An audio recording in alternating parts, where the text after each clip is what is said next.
Lab-grown meat is something you may or may not have heard of before, but it's something that could be on grocery store shelves very soon. What is this, and how do they make it? Lab-grown meat is made by extracting a small amount of tissue from chickens, cows, or other animals in a harm-free process. This tissue is then put into a petri dish where they isolate cells that are fed nutrients to help it grow. They are fed a mixture of salt, sugars, protein, and oxygen that mimic the environment of the animal. This process takes about 4 to 6 weeks. Scientists are getting closer to creating the same texture of real steak, which is one of the hardest parts of the process. Initially, scientists were only able to create something more similar to ground beef or softer meats. In order to create high-quality products with more structured cuts of beef, they combined 3 types of cells to create the steak-like texture: smooth muscle cells, endothelial cells, and satellite cells. They've also used a technique similar to spinning cotton candy in order to create the same fibers in between tender cuts of meat, creating more structure. With this combination, taste testers reported quality aroma, taste, and texture. There are many benefits to this. Some pros of lab-grown meat are that it could be far more sustainable and better for our environment. This is because currently 83% of farmland is used for livestock, using up about 27% of the world's fresh water for meat production and creating 3% of greenhouse gas emissions. With all of this, most nutrients that an animal eats are lost by the time it's processed and into our grocery stores.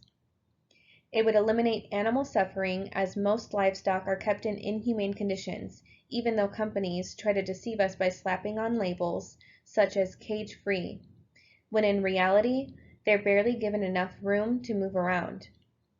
Cows, for example, are put so close together that they are fed antibiotics in order to prevent them from accumulating diseases.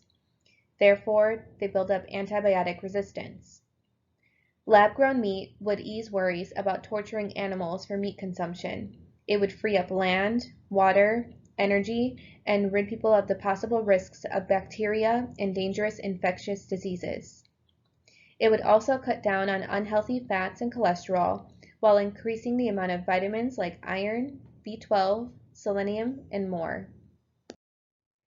There are some reasons to be concerned, however. Some cons about lab-grown meat are that it's expensive to produce at mass amounts. In order to make sure it's clean and the cells are fed quality nutrients, it can become costly and time-consuming. It's a process that may take some time, but as scientists and companies adjust, they are working on new ways to bring costs down. In order to make sure consumers will buy this meat, they must make sure that it's affordable and comparable to regular meat products. Public opinion is another hurdle to get past. Before these lab-grown products are released, they must be identical in taste and texture.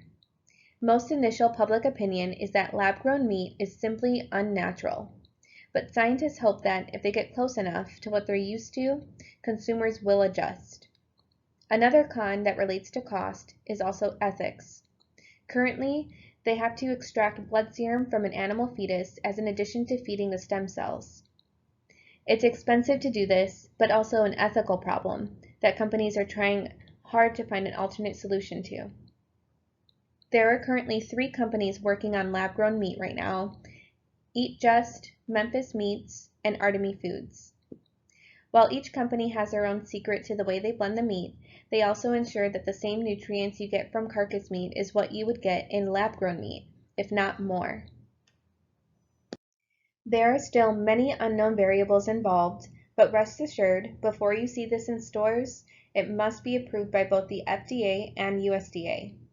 Companies would have to provide consumers with a full list of ingredients, so you are not left in the dark wondering what it is you're eating. They assure us, this is meat.